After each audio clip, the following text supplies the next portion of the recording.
It's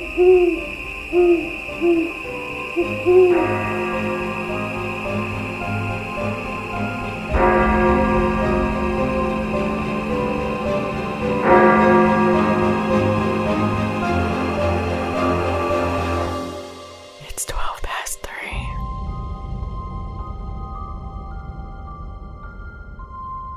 Alrighty, here we are again.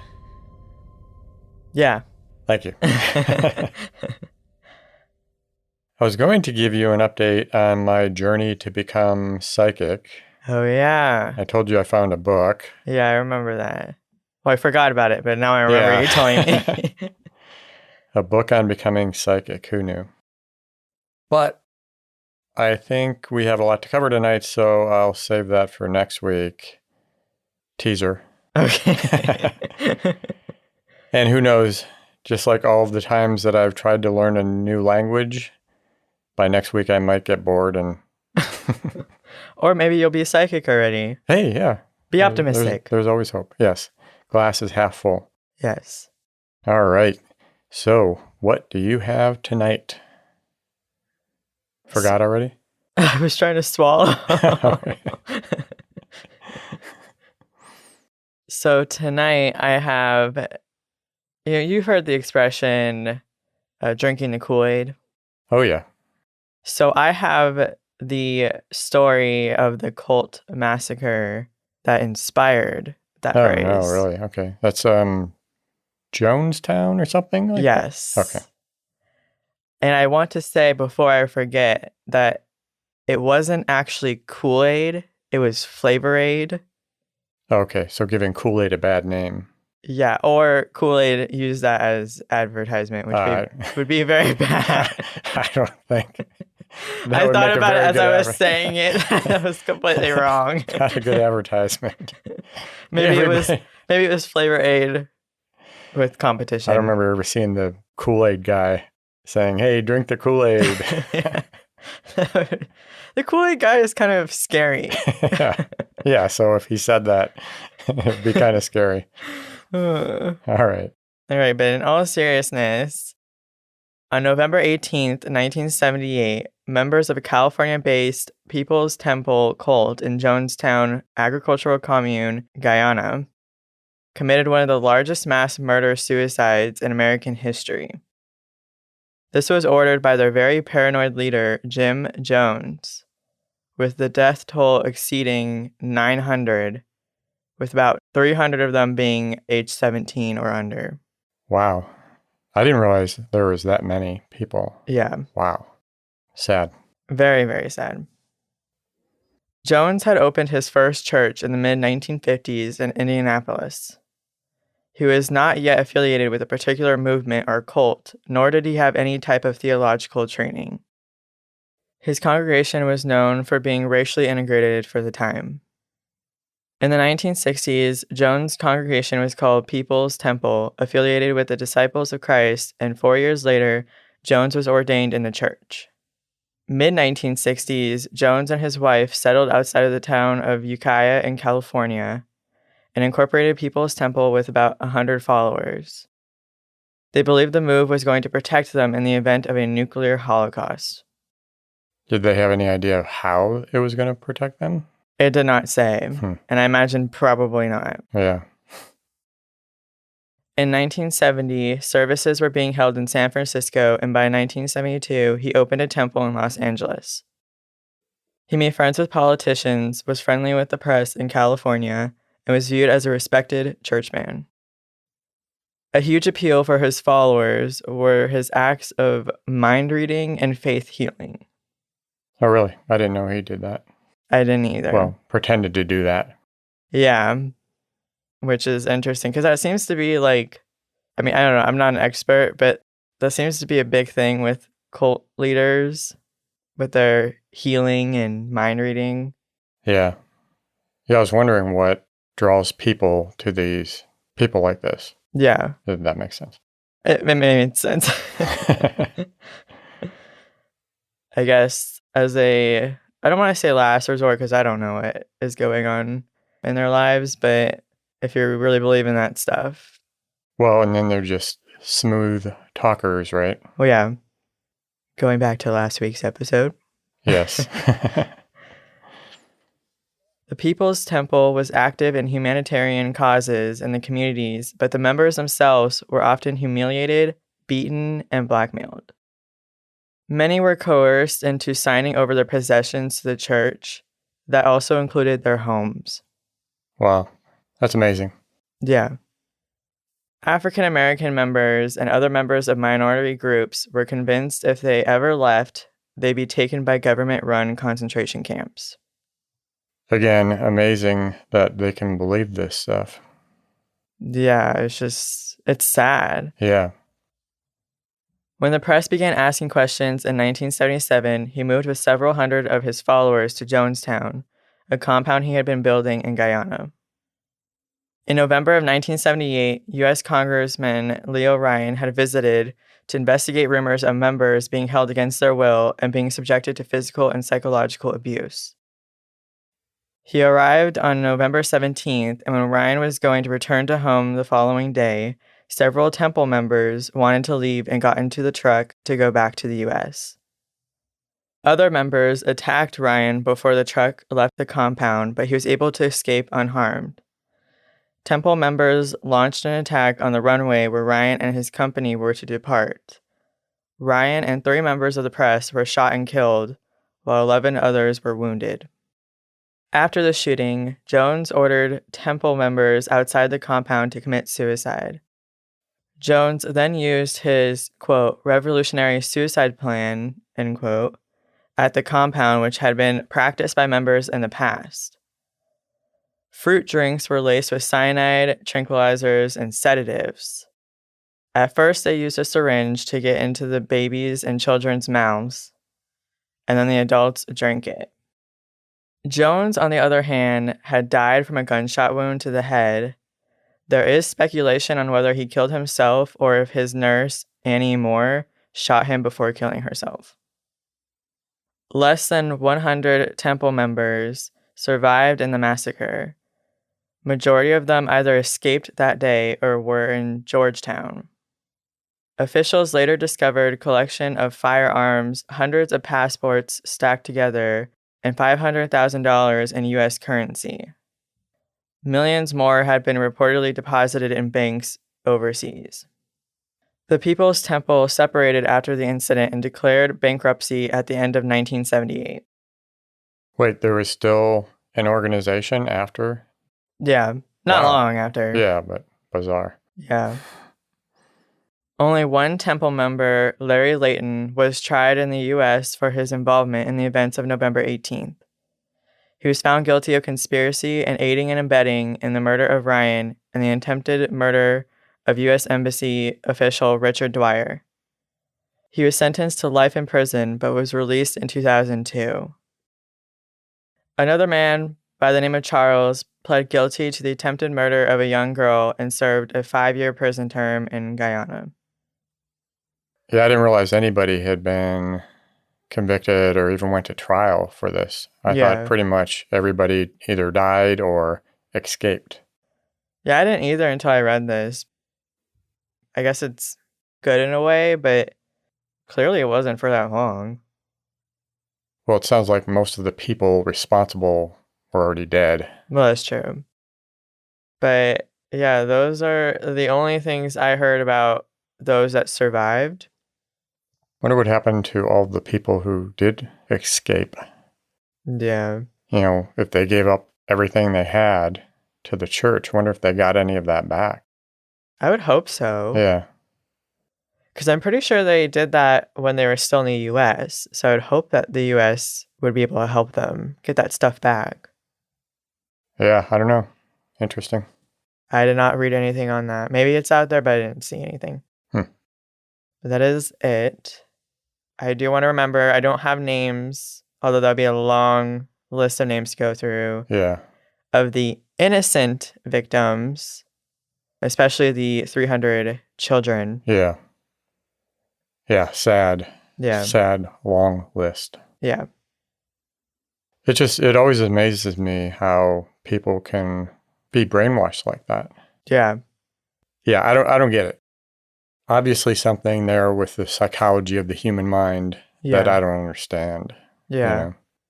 I think a lot of it, just the vulnerability of what situation and mindset you're in at the time, and them seeing that you're vulnerable and taking that as an opportunity to manipulate you.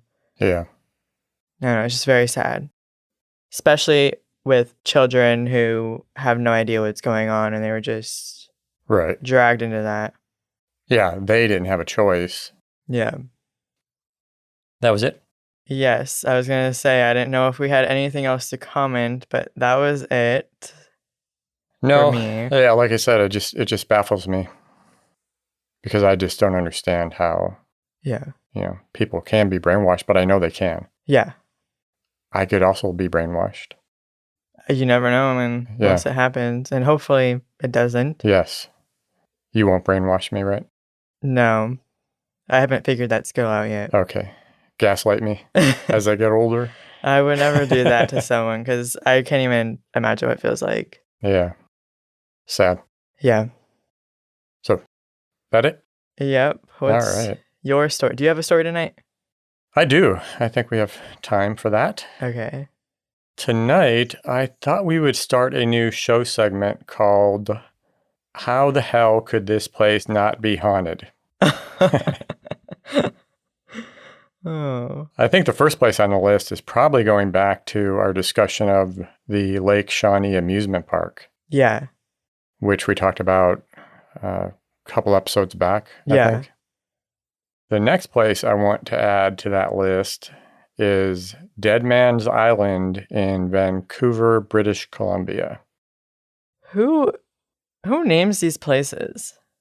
I read a discussion about they really didn't know where the name came from, but as you listen to the story, I think there was plenty of opportunities for somebody to come up with Deadman. Oh my goodness. First, a real quick geography overview and description of the area just to give you a visualization. Okay. British Columbia, that's Canada, if you were unaware. Thank you. Is a province of Canada along the Pacific coastline, just above Washington State. Yeah. If you're familiar where that is located. I do know where Washington is. I don't know where many states are located, but I do know where Washington is. Because you watch Grey's Anatomy. No, that's actually why. Or were you unaware that that took place in Washington State? I knew it was. Speaking of Grey's Anatomy, Washington State, Seattle, I think Vancouver's about 3 hours north of Seattle. Oh, wow. Yeah, so not very far. This is actually our second time in Canada. Previously, we had talked about Halifax. Yeah. Nova Scotia. Yeah. That was when we talked about the Five Fishermen restaurant. Yeah. Remember that? I remember that. Again, just visualizing. So Vancouver isn't actually right on the Pacific. There's a whole mess of islands, capes, peninsulas, harbors, rivers, inlets, bays, straits. That's bays with a B. Bays and straits. I did not plan that, I swear. Oh my gosh. But details unimportant, just kind of, again, little visualization. Vancouver wraps around one of the bays, and from the southern side, there is a small peninsula. And at the tip of that is Stanley Park. So Stanley Park is kind of their green oasis, like Central Park or Golden Gate Park in San Francisco, which we've talked about before. Yeah. A little bigger than Central Park, I believe, about 1.5 square miles. Pretty big area. Wow. Really nice looking park. It actually looks like a very cool place to visit, even though we could not visit Deadman's Island while we were there because it is currently used as a naval base and is closed to the public. That's weird. Yeah. So Deadman's Island is just off of Stanley Park. It's a pretty small island connected to the park by a short causeway and bridge. It's kind of like the appendix of Stanley Park. It looks like a little kidney bean hanging off the side. Is it really? Yeah. Or maybe a little skin tag. I don't know. Okay. I'll go over the history and you'll see why I would put it on the list of how could this place not be haunted. Yeah. And then I'll talk about some of the stories. Coast Salish are the indigenous people of the area. And back in the 1700s, the island was the site of a massacre. Oh. The southern and northern coast Salish often raided each other's settlements in land disputes. The southern coast captured 200 women, children, and elders, and the northern coast offered 200 young warriors in exchange for the hostages. Oh. The 200 young warriors were then slaughtered. Oh. Yeah. The story goes that the day after the slaughter, the southern nation returned to the site where the warriors were slain and found hundreds of flaming fire flowers where the bodies had fallen. That freaked them out, and they fled the island. The island later became a Coast Salish burial site. Interestingly, the Coast Salish would put their dead in cedar coffins and suspend them from the branches of the evergreen trees. It's really interesting, the different cultures of how they take care of their dead. Yeah. Not sure how that works out as those coffins deteriorate. Yeah. In 1870, the coffins were taken down and buried in what is now Stanley Park, or at least a portion of it. Between 1870 and 1887, the island was a burial site for white settlers. A few of the 21 people who died during Vancouver's Great Fire of 1886 were buried there. I never heard of the Great Fire of 1886 until this story, but apparently... Yeah, I've never heard of it either. Yeah. Some of the workers that were killed during the construction of the Canadian Pacific Railway were buried there. And during the 1888 smallpox outbreak, the city used the island as a quarantine area. I think it was before that smallpox outbreak that Vancouver actually did establish another cemetery. Yeah. But I think because the people were quarantined on that island, that some of them ended up being buried there, but burials started not to be done there anymore after that. Yeah. Between 1911 and 1939, various plans to build a museum, war memorial, amusement park, or a dance hall on the island were all considered, but nothing came out of any of those plans. Who? I'm not sure why not. What's that? Who in the heck would build an amusement park? Well, as we found out, it seems like an ancient burial ground is a great place to build an amusement park, right? Well, not to me, it is. Yeah. Well, luckily that didn't happen. So. Yeah. In 1942, during World War II, the government gave the island to the Canadian Navy, and it still serves as a base for the Royal Canadian Navy Reserve, and it is also the headquarters for several other reserve and cadet units. Oh, wow. The island is normally deserted at night, except for maybe a commissionaire at the security gate. Yeah. So that's just the guy who guards the gate. Sounds like a boring job. Yeah. But on occasion, personnel are required or given permission to stay on the island overnight. So it's a military base that people leave?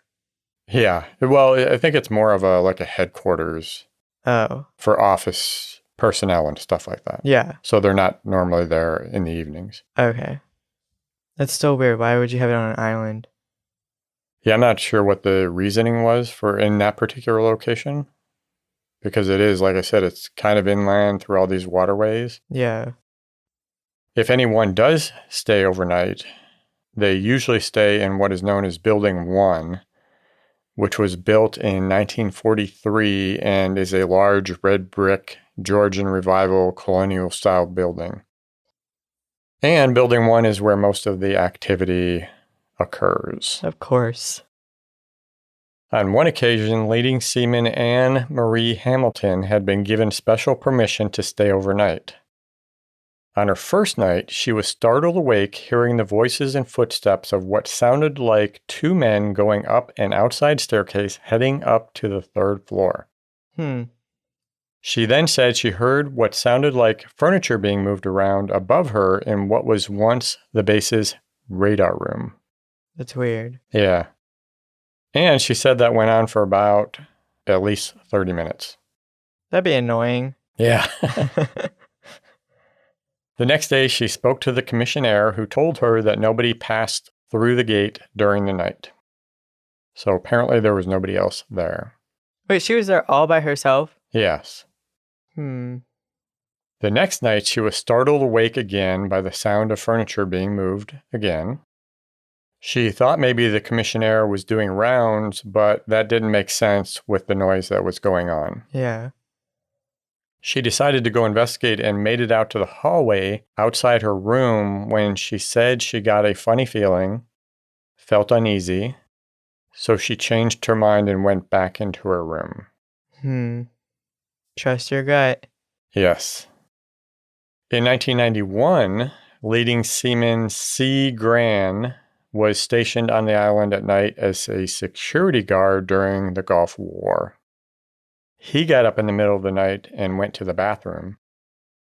Or, if I can quote Chris Miller in his article in the Vancouver Courier, where I found a lot of good information. Yeah. Quote, a bathroom break in the wee hours, end quote. Sorry. Oh my gosh. While in the bathroom, he heard the double doors connecting the main building with the drill hall open and close. Gran radioed the commissionaire to check if he was in the building, but he was not. Gran then went out to investigate, after washing his hands, I hope. I hope so. But he could not find anyone, and he found all of the exterior doors locked. Well, at least that's the only thing that happened while he was in the bathroom. Yes. I was a little scared there. That's a worst time for something like that to happen. Yeah. In 1992, leading seaman J. Eldridge was in an office on the ground floor late, finishing up paperwork, when he heard footsteps move quickly down a nearby staircase. He had thought he was the only one in the building, so he went to investigate. The lights were out in the stairwell, and he couldn't find anyone around. He phoned the commissionaire, who confirmed nobody else was on the island. I wonder if it got to the point where the commissionaire answered the phone and said, no one else came in. I was thinking maybe the commissionaire is screwing with people. Oh. That'd be kind of funny. But yeah, he seems to be the one that's always called. When Eldridge got off the phone, he heard what sounded like furniture being moved around upstairs. He went to the staircase and the sounds stopped. He turned on the lights and headed up the stairs. Unlike most horror movies, when they go upstairs without turning on the lights. Yeah. He investigated the second and third floors, turned on the lights, looking around, but nobody was around and nothing looked like it had been disturbed. At that point, he decided to finish up his paperwork and quickly get the hell out of there. I don't blame him. Yes. In 1994, the reservists were using the base for a search and rescue operation. While lying on a cot early one morning, Petty Officer Rob Lowe, not the Rob Lowe, heard voices and people stomping around downstairs in the mess hall below him. Only a few people were in the building with him at the time, but none downstairs that he was aware. He assumed reservists from another building had come in, and he went down to ask them to quiet down, but the hall was empty. When he went back upstairs, the noise started up again. Just like the moving things around you were talking about. Yeah. They probably do that to annoy people. Yeah. Shh, wait until they go back upstairs. He went back down. Nobody was there. He checked the ground floor. Couldn't find anybody around. Maybe they were helping him get his steps in for the day. Yeah, really. So mostly it is sounds that people have heard, but one woman saw someone entering a washroom, but upon checking, nobody was there. Another woman felt a hand on her back while working alone upstairs. Nope. Yeah. I also ran across vague accounts of a strange glow being seen through the trees that will form into a human shape, but not a lot of stories about those, so I'm not sure if it's an urban legend type of thing. Oh, that's interesting. Yeah. Now, this is a small, unsecured island. You know, they do have a gate, but it is an island, and it's not like it's fenced off and everything. Yeah. So it's not like people can't easily get on the island. My understanding is boaters who are unaware that the island is off limits have been known to go onto the island. Yeah. But they are not known to do any breaking and entering. Seems kind of impolite in Canada. Yeah. But even that wouldn't really explain many of the events. You know, if somebody were to sneak on the island and was messing around or whatever. Yeah. Especially the ones that occurred inside the locked buildings. Yeah. So, but that was it. Oh my gosh. I mean, you could question the stories, but considering what happened on the island, the history, again, I don't see how it could not be haunted.